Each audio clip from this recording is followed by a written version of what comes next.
Good morning प्यारे बच्चों। मैं कंचन पारीक MD/MCA अकेडमी में आप सभी का स्वागत करती हूँ।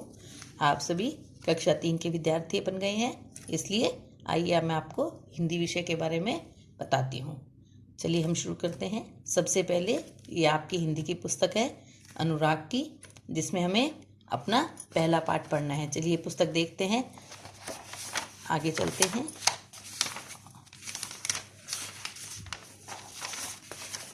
इसमें हमारा सबसे पहला पाठ है एक किरण आई, जो कि एक कविता है और जिसके रचयिता सोहनलाल द्विवेदी हैं।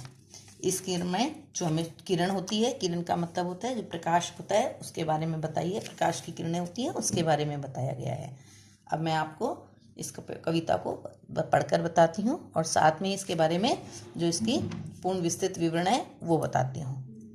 एक किरण आई दुनिया में ज्योति निराली, रंगे सुनहरे रंग में पत्ती पत्ती डाली डाली। इसमें कवि कहना चाहते हैं कि जैसे ही सूर्य की एक किरण आई, उसी समय दुनिया में अलग सा प्रकाश फैल गया, दुनिया में रोशनी हो गई और जितने भी पत्ते थे, डालियां थी, वो एक अलग तरह के सुनहरे रंग में रंगे गए। एक किरण आई लाई पूरब में सुखद सवेरा, हुई दिशाएं लाल लाल, हो गया धरा का घेरा। इसमें कवि कह रहा है कि जैसे ही सूरज की किरण आई, पूरब से निकल कर आई, उसी समय जो चारों दिशाएं थी, पूर्व पश्चिम उत्तर दक्षिण, वो सभी लाल लाल हो गई और हमारी जो धरती है वो भी पूरी लाल लाल लगने लग गई।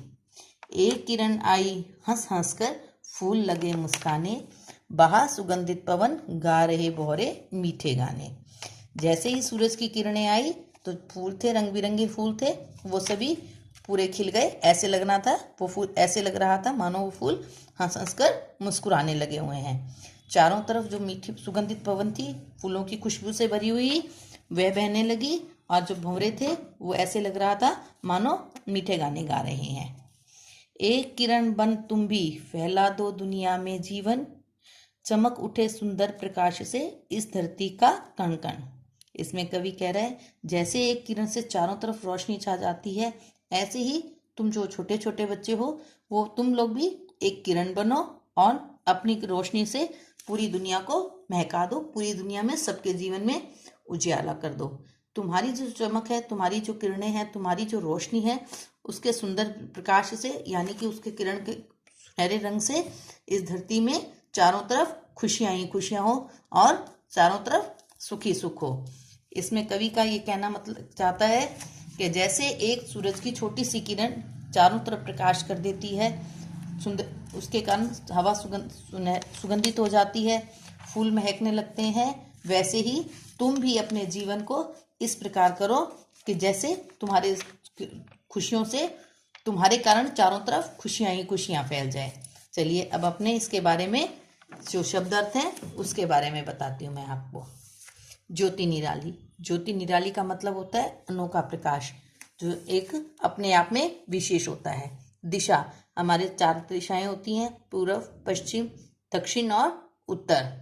धरा का घेरा, जो हमारे धरती के चारों ओर होता है, उसको धरा का घेरा कहते हैं। सुनहला रंग, यानी कि सोने जैसा रंग, जो सुनहरा रंग होता है उसको सुनहला रंग भी कहा जाता है।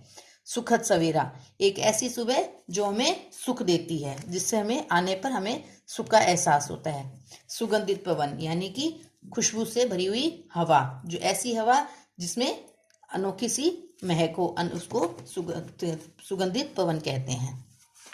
चलिए अब मैं इसको समझाने के साथ ही आप लोगों को एक गृह कार्य भी देती हूँ और मैं उम्मीद करती हूँ कि आप इस कविता को दोबारा पढ़ेंगे। दोबारा पढ़ने के बाद उसे समझेंगे और जो मैं गृह कार्य आपको दे रही हूँ उस गृह कार्य को करने की कोशिश करेंगे।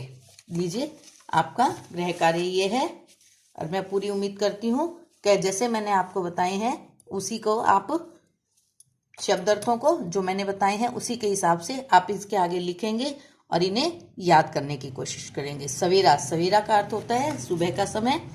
पवन, पवन हवा को भी कहते हैं। प्रकाश यानी कि रोशनी। अब जो खाली स्थान दिए गए हैं, ये खाली स्थान आप अपनी पुस्तक में से, अपनी जो पहले पाठ पढ़ा है हमने उसमें से आप इन खाली स्थानों को भरने की कोशिश कीजिए। और सबसे अंत में प्रश्न है, सुनहरे रंग में कौन रंग गया था। आपको ये बताना है, जैसे आपने कविता पढ़ी है उससे आपको ये पता चलेगा सुनहरे रंग में कौन रंग है, और इसका आप मुझे उत्तर लिखकर दिखाएंगे। धन्यवाद।